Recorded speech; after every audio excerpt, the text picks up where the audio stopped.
Greetings and salutations, my fellow plebs. My name is Walker, and this is the Bitcoin Podcast. It's Wednesday, August 2nd, 2023. At the time of recording, the Bitcoin block height is 801,404, and the value of one Bitcoin is still one Bitcoin. Today's episode is the Bitcoin Weekly News Roundup. I'm going to run through the big stories of the week, then zoom out and talk about narrative shifts and Bitcoin mining. Without further ado, let's get into it. Microstrategy keeps stacking. Yesterday, Microstrategy announced their second quarter 2023 financial results.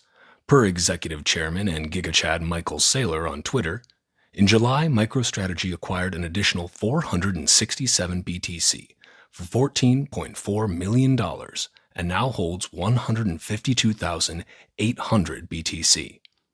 Since Q1, MicroStrategy has acquired 12,800 Bitcoins for $361.4 million, which is around $28,233 per Bitcoin. And in total, those 152,800 Bitcoins, wow, that is a lot, were acquired for a total of $4.53 billion, which is an average of $29,672 per Bitcoin. You can read the full report and see the Q2 presentation in the article version of this podcast, which is linked in the show notes. Moving on, Tether keeps stacking. Via Stephen Lupka, Tether has acquired another $176 million in Bitcoin since March 31st, 2023, purchased using excess profits, not reserves. With Tether and MicroStrategy continuing to accumulate Bitcoin, I hope the picture is becoming clearer for you. Forward-thinking companies are acquiring as much Bitcoin as they possibly can in advance of the next halving in April 2024. We'll also likely see BlackRock's Bitcoin ETF approved soon, which will bring an entirely new wave of institutional money into Bitcoin. So, what's a pleb to do with these big corporate whales gobbling up Bitcoin? Well, follow Odell's advice. Stay humble, stack sats. Brian Armstrong says Coinbase is looking into Lightning. Coinbase CEO Brian Armstrong quote-tweeted Jack Dorsey yesterday and said, "We're looking into how to best add Lightning. It's non-trivial, but I think worth doing. I'm all for payments taking off in Bitcoin. Not sure why you think we're ignoring Bitcoin. We've onboarded more people to Bitcoin than probably any company in the world." Jack Dorsey responded to Armstrong in typical Jack fashion, saying, "No doubt, Coinbase introduced more people to Bitcoin than anyone else, and I'm grateful for that. Putting more of your resources towards your original focus on Bitcoin and Layer 2 technologies would be amazing, and we'd be happy to partner. We want an open protocol for money transmission for the internet that's not controlled by a single individual, company, or government. Same team." Michael Riani, the product lead at Cash App, followed up saying, "We at Cash App integrated using Lightning Dev Kit by Spiral BTC. Our team is happy to jump on a call, share our learnings, and help however we can. Highly recommend unifying the BTC on-chain address and Lightning invoice into one unified QR code." Now, we'll see how long it takes Coinbase to look into it. Bitfinex, Kraken, Cash App, Strike, and Binance have all integrated Lightning. Coinbase is the clear big player still holding out, but hopefully they'll take the helping hand of Bitcoiners like Jack and Michael, who realize that a rising tide lifts all boats. And shout out to Jack and Michael for being true class acts. It would have been easy to respond flippantly and make some crack about Coinbase being a shitcoin casino, and maybe some of us did do that, but they didn't do that. They reached out their hands and offered help. Speaking of Coinbase and potentially being a shitcoin casino, everything except Bitcoin is a security. Via Financial Times, SEC asked Coinbase to halt trading in everything except Bitcoin, CEO says. Now, this is a huge deal, but it's also not surprising if you've listened to any Bitcoiners over the last few years. If you still don't understand the difference between Bitcoin and crypto, fear not, because I did a whole episode on that. I'm not a fan of the SEC as they are a bloated government organization with far too much power. They're supposed to protect investors, but they clearly fail in that mission frequently. Sam Bankman-Fried's FTX was able to defraud investors at an absurd scale. Where was the SEC then? That being said, sometimes people are too stupid to realize that a shitcoin Ponzi is a Ponzi and need the government to spell it out for them by labeling it a security. So at least there's that. The moral of the story is the same as it ever was. Avoid shitcoin Ponzi's and work hard to accumulate Bitcoin. Speaking of shitcoin Ponzi's and the SEC sues Richard Hart. On Monday, the SEC made an announcement that was a long time coming, via the SEC. Today we charged Richard Hart, aka Richard Schuler, and 3 unincorporated entities that he controls, Hex, PulseChain, and PulseX, with conducting unregistered offerings of crypto asset securities that raised more than $1 billion in crypto assets from investors. Hart called on investors to buy crypto asset securities in offerings that he failed to register. He then defrauded those investors by spending some of their crypto assets on exorbitant luxury goods. They go on to say that Hart began marketing Hex in 2018, claiming it was the first high-yield blockchain certificate of deposit, and began promoting Hex tokens as an investment designed to make people rich. Now, if you don't know who Richard Hart, aka Richard Schuler, is, consider yourself lucky. It means you haven't fallen for his scams or lost all of your money. This is a guy who constantly flaunted his wealth on social media, posting absurd and laughable photos with luxury goods and sports cars, and was generally just an insufferable man-child. Regarding the getting rich part that was promised to investors, Jameson Lopp summed this up well. Over the past 2 years, Hex has lost an astounding 98.8% of its market cap, $83 billion. Richard says he tried to save people from BlockFi, Celsius, and such, but according to my math, Hex lost more value than all of those bankruptcies combined. The big takeaway here is, when a flamboyant egomaniac pitches you an idea that sounds too good to be true and promises he'll make you rich, laugh in his face and walk away. Bitcoin isn't a get-rich-quick scheme. It's a way to save wealth slowly, to save the value of your time and energy across time and transfer it across space. It's not about flashy watches and fancy cars, unless you're into that kind of thing, in which case, do whatever the fuck you want, it's your money. But Bitcoin is about building a better future for yourself and your family, and hopefully making the world at large a little less full of shit. Twitter officially changes to X. Twitter finally made the switch to become just X. It seems silly to throw away the brand recognition of the blue bird, but hey, Elon owns it and can do whatever the hell he wants with it. And that's the point. X, the platform formerly known as Twitter, is a centralized platform. It's controlled by one company, by one man. If you're thinking to yourself, man, I wish there were some other social media that wasn't run by Elon Musk or Mark Zuckerberg, I have good news for you. There's a protocol called Nostr that has dozens of different apps that you can use to interact with the network. It's an open, decentralized protocol, like Bitcoin, not a centralized platform like Twitter, Threads, Instagram, or Facebook. You don't need to give away any personal information to start using Nostr. You just need to generate a username and a password. On Nostr, they're called your public key and your private key. So keep that private key, like you do your passwords, safe. You can start using Nostr in seconds by downloading Damus on iOS, Amethyst on Android, or trying any number of web clients, like Primal.net, Iris.to, Snort.social, and many others. But wait, there's more. In addition to being open source and censorship resistant, on Nostr you can get paid in Bitcoin for your posts.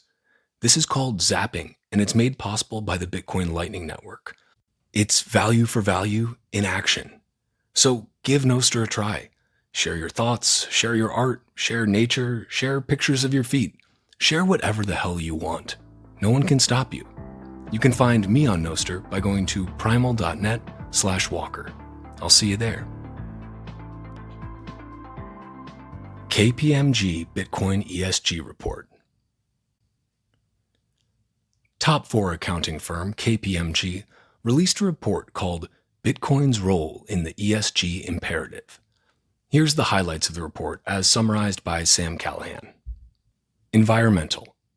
Bitcoin can reduce emissions through 1. Use of renewable energy, 2. Demand response, 3. Recycled heat, and 4. Methane reduction. Social. Bitcoin can benefit society by 1. Promoting financial inclusion, 2. Improving cross-border payments, 3. Providing a new method of global fundraising, 4. Making microgrids financially viable, which provides cheaper and more consistent electricity for communities. Governance. Bitcoin's decentralized governance structure makes the protocol immutable, ensuring the validity of data, which provides a high degree of confidence in the overall system.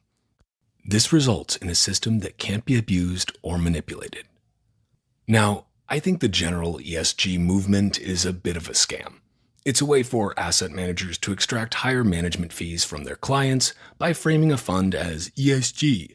I'm looking at you, BlackRock. That said, a report like this from a top 4 accounting firm is further proof that the narrative around Bitcoin and Bitcoin mining is shifting in a very positive direction. It's also just a recognition of objective facts. I wrote a thread back in June that made the argument that Bitcoin is the ultimate ESG asset, and I can't believe KPMG didn't even reference me, but whatever. But not the fake performative fiat ESG that defense companies use to pretend making bombs is good for the planet. It is genuinely the best investment in terms of environmental, social, and governance. Bitcoin mining incentivizes renewable energy use and build-out. It's uniquely positioned to harness otherwise wasted energy like flared gas. It promotes financial inclusion by providing financial services for unbanked populations worldwide via a decentralized system that is free from government control and overreach. And it's open source. Operating on consensus mechanisms, it's completely transparent, auditable, and predictable, and resistant to censorship and manipulation, which we see a lot of these days. It's not controlled by any single entity or government, removing the risks of corruption and mismanagement. No trusted third parties required.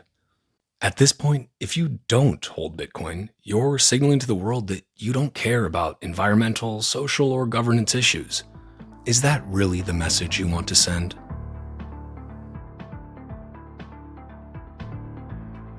Landfill gas Bitcoin mining accelerator. Speaking of Bitcoin and the environment, yesterday, Daniel Batten announced that they kicked off their CH4 Capital landfill gas BTC mining accelerator.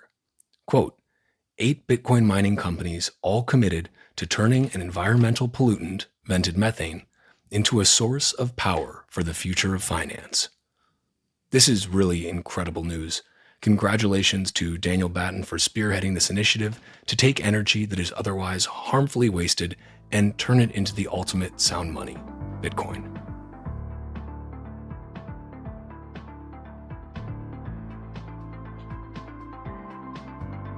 United States credit rating downgraded by Fitch. Via Reuters. Rating agency Fitch on Tuesday downgraded the U.S. government's top credit rating, citing fiscal deterioration over the next 3 years and repeated down-to-the-wire debt ceiling negotiations that threaten the government's ability to pay its bills. In a previous debt ceiling crisis in 2011, Standard & Poor's cut the top AAA rating by 1 notch a few days after a debt ceiling deal, citing political polarization and insufficient steps to right the nation's fiscal outlook. Sound familiar? Now, I know this may seem worrisome, but don't worry. Treasury Secretary Janet Yellen called this decision arbitrary, so I'm sure it's fine. After all, as my dear Canadian friend Greg Foss likes to say, the U.S. is the prettiest horse at the glue factory. Now that was a terrible Canadian accent, I'm not even going to try. But anyway, this downgrade situation was perfectly summed up by James Lavish, who said, U.S. government's plan, increase government spending, increase GDP, increase taxes, lower deficits. US government's reality, increased government spending, interest expense exploding, deficits exploding. The result? Treasury must borrow $1.85 trillion in the second half of 2023, US credit rating downgraded.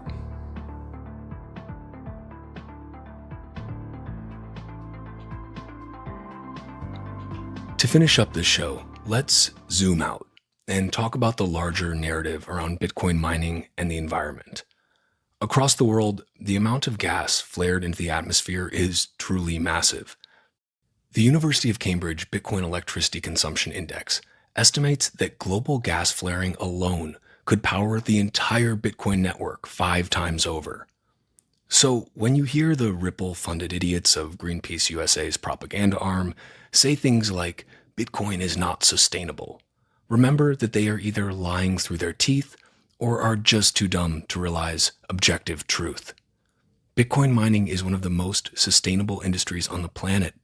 It uses over 50% renewable energy, far better than the traditional finance industry and way better than gold mining. Far better than basically every industry, as a matter of fact. Bitcoin isn't dirty. It simply uses electricity, just like your computer or electric vehicles.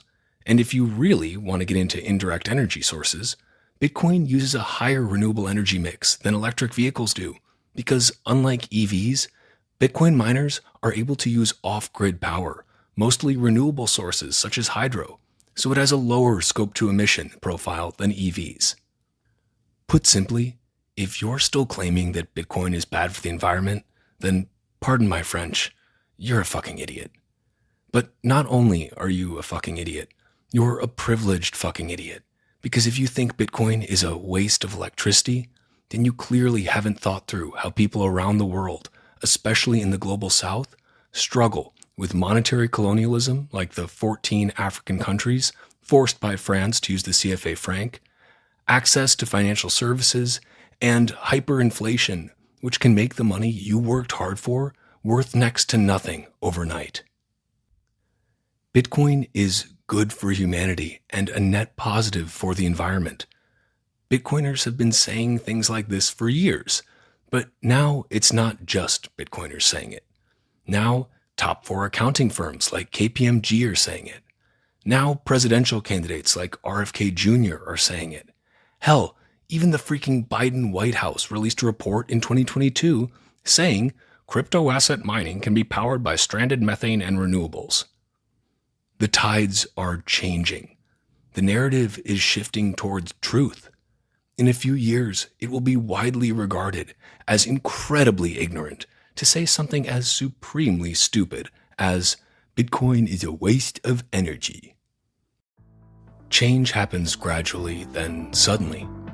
Until then, all the Bitcoin naysayers can do is lie. All we must do is tell the truth.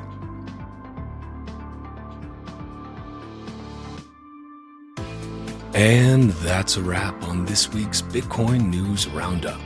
You can find the written version of the show along with all the references via the link in the show notes or by going to bitcoinpodcast.net. You can find me on Nostr by going to primal.net/Walker.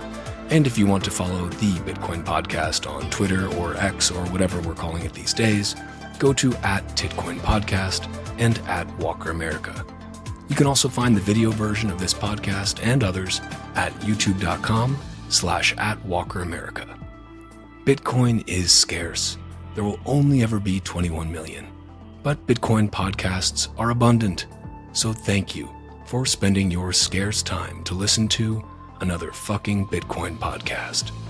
Until next time, stay free.